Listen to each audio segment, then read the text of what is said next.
அனைவருக்கும் வணக்கம். இந்த காணொலியில் ஒரு 3 டாபிக் கொடுத்து பார்க்கலாம். ஃபஸ்ட்டு டாபிக், அண்ணா இடும்பவன கார்த்தி அவர்கள் காமேஷ் அப்படிங்கிற தாவேக்கா தற்கொலையை போட்டு பொழந்து விட்ருக்காரு. அது என்ன அப்படின்னு சொல்லி பார்க்கலாம். இன்னொரு பக்கம் சவுந்தரராஜன் அப்படிங்கிற நடிகர், அவர் என்ன சொல்கிறாருன்னா, தாவேக்கா பெண்களுக்கு நான் கணவனாகவும் இருப்பேன் அப்படிங்கிறார். என்னடா கொடுமை அப்படிங்கிற மாதிரி தானே இருக்குது. இதெல்லாம் என்ன பேச்சு, நாகரிகமே இல்லாத பேச்சு. இந்த பேச்சு தான் இந்த தாவை கும்பல் ரசிக்கிறாங்க அப்படிங்கிற மாதிரி இருக்குது. அது என்ன அப்படின்னு சொல்லி பார்க்கலாம். அடுத்தபடியாக லயலாமணி அவர்கள் என்ன பண்ணுறாரு, புரட்சியாளர் லயலாமணி அவர்களில், லயலாமணி யாருங்க, ஒரு புரட்சியாளர். அந்த புரட்சியாளர் லயலாமணியை அசிங்கப்படுத்தியிருக்காங்க துப்புரவு பணியாளர்கள்.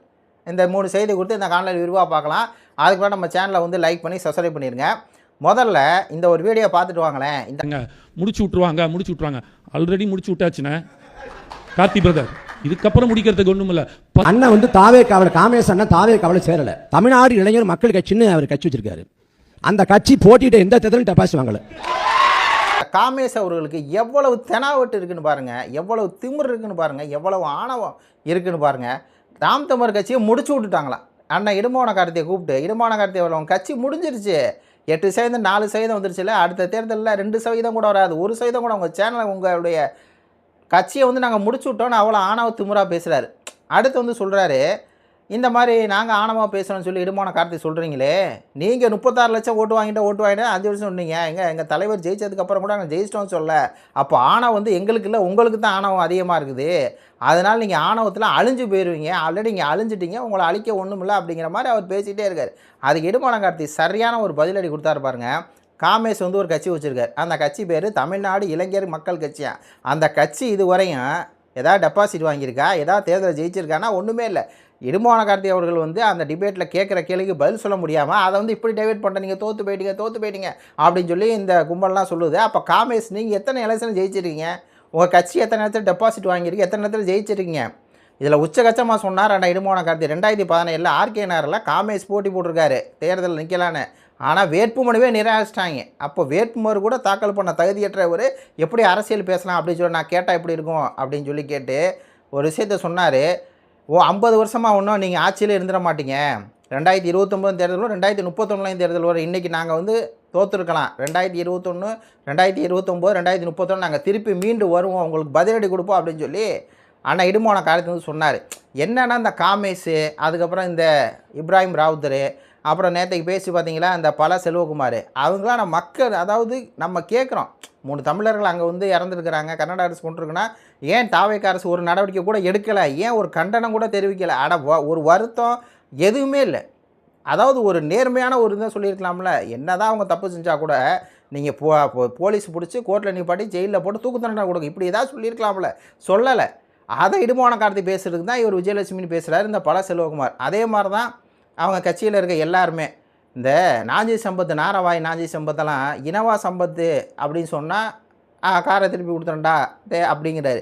அப்போது இந்த தாவக கும்பலுக்கு மேடை நாகரிகம் அப்படிங்கிறது எதுவுமே இல்லை, கேட்குற கேள்விக்கு பதில் இல்லை. அதனால் என்ன மேடை நாகரிகம் இல்லாமல் எல்லாத்தையும் இஷ்டத்துக்கு ஆபாசமாக அப்படியே பேசிக்கிட்டே இருக்குது. அதை தான் பண்ணுறாங்க.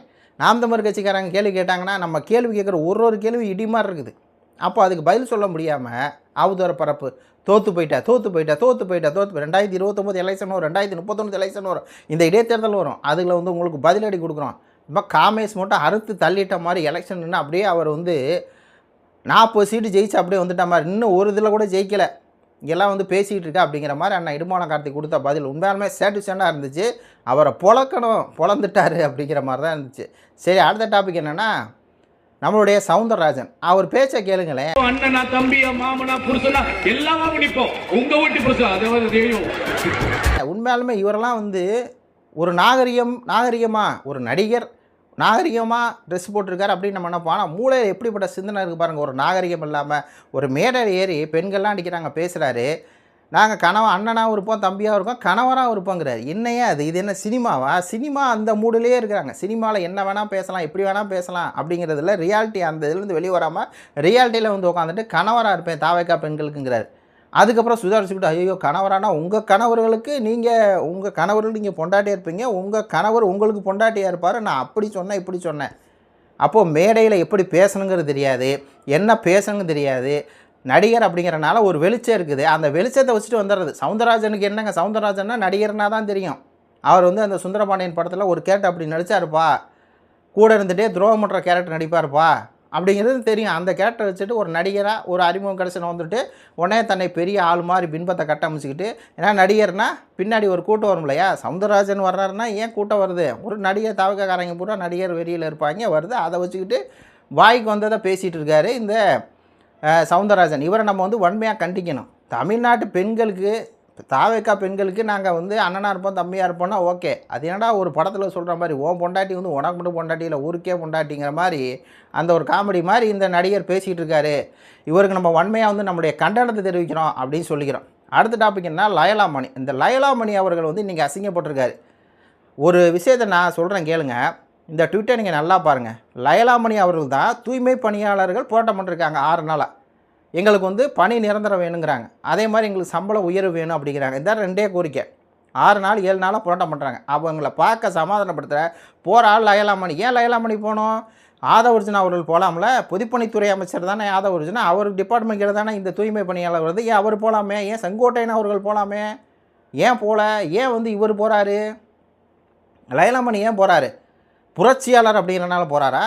இல்லை இந்த கும்பல்லாம் சொன்னாங்க இல்லையா, லயலாமணி அவர்கள் 2009 காலகட்டத்தில் 2013 அந்த மாதிரி காலகட்டத்தில் இலங்கை தமிழருக்காக போராட்டம் பண்ணார். லயலாமணி பார்த்தீங்கன்னா காவிரி பிரச்சனை, முல்லை பெரியார் பிரச்சனை, இது பாலாறு பிரச்சனைக்காக போராட்டம் பண்ணார். அப்படி பெரிய புரட்சியாளர் தானே. அந்த புரட்சியாளர் ஏன் இங்கே அனுப்புகிறாங்க? ஏன் தூய்மை பணியாளர் போராட்டத்தில் போய் இவர் அனுப்புகிறாங்க? ஏன் மற்றவங்களாம் போகல? டேரெக்டாக விஜய் அவர்களே போகலாம்ல, ஏன் போகல? ஏன் இவர் அனுப்புகிறாங்க? அப்போ இதில் என்ன அரசியல் இருக்குது? திமுக பண்ணுற அதே அரசியல், அதிமுக பண்ண அதே அரசியல் தானே இப்போ தாவேக்காவும் பண்ணுது.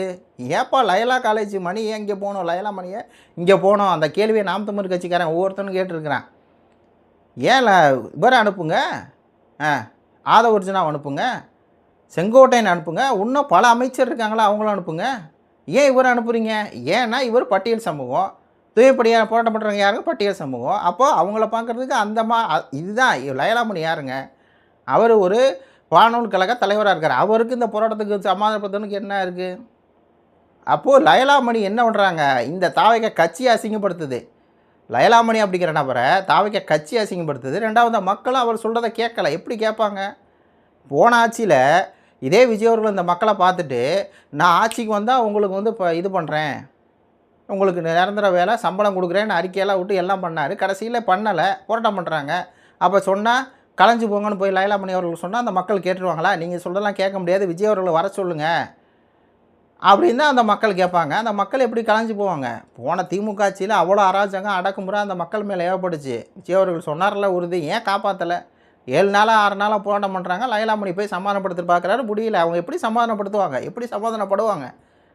அதாவது இப்போது ஒருத்தவங்க போராட்டம் பண்ணியிருக்காங்க, அடுத்து எல்லாருமே போராட்டம் பண்ணுவாங்க. விலைவாசியெல்லாம் ஒரு ராக்கெட் மாதிரி உயருது, கரண்ட் பில்லாம் ராக்கெட் மாதிரி உயருது. தமிழ்நாட்டில் வாழ முடியாத சூழ்நிலை, திமுக ஆட்சியை விட தாவேக்கா ஆட்சியில் வாழ முடியாத சூழ்நிலை வருது. இனி ஒவ்வொருத்தவங்களும் போராட்டம் பண்ணுவாங்க. கொடுத்த அறிவிப்பு ஒன்றா இருக்குது, நடந்தது ஒன்றா இருக்குது. 6 சென்ட் தரேன் தானே சொன்னீங்க, கொடுத்துருக்க வேண்டியது தானே. சரி 3 சென்ட் தரேன் தானே சொன்னீங்க, எல்லாத்தையும் கொடுத்துருக்க வேண்டியது தானே முதற்கட்டமாக. அது என்ன 2.5 லட்ச ரூபா? அங்கே என்ன ஒரு இக்கு வைக்கிறீங்க? நீங்கள் தேர்தல் பிரச்சாரத்துலையோ இல்லை நீங்கள் தேர்தல் வாக்குறுதியிலையோ 2.5 லட்ச ரூபா கீழே நீங்கள் வருஷத்துக்கு சம்பாதிச்சா தான் சென்ட் கொடுப்பேன்னு ஏன் சொல்லலை? எல்லாத்துக்கும் சொல்லிட்டு இப்போ அங்கே ஒரு இக்கு வச்சா 2 லட்ச ரூபான்னு இக்கு வச்சா, அப்போ சொல்கிறது ஒன்று செய்கிறது ஒன்று. அப்போ எல்லா மக்களும் போராட்டம் பண்ணுவாங்க. இந்த மாதிரி லயலாமணி போன்றவர்கள் தான் போய் தாட்டி விடுவார் விஜய். அவங்க போய் அசிங்கப்பட்டவன் தான். விஜய் போக மாட்டார். அவர் எங்கே இருப்பார்? பனையூரில் இருப்பார், இல்லைன்னா சட்டமன்றத்துக்கு வருவார், போயிடுவார், அவ்வளோதான். இதெல்லாம் வந்து ஒரு எக்ஸாம்பிளாக வச்சுக்கோங்க. இதில் என்னென்னா லயலாமணி அவர்களும் புரட்சியாளர் நீங்கள்ல, அந்த புரட்சியாளர் தான் போய் அசிங்கப்பட்டு வந்திருக்கார்.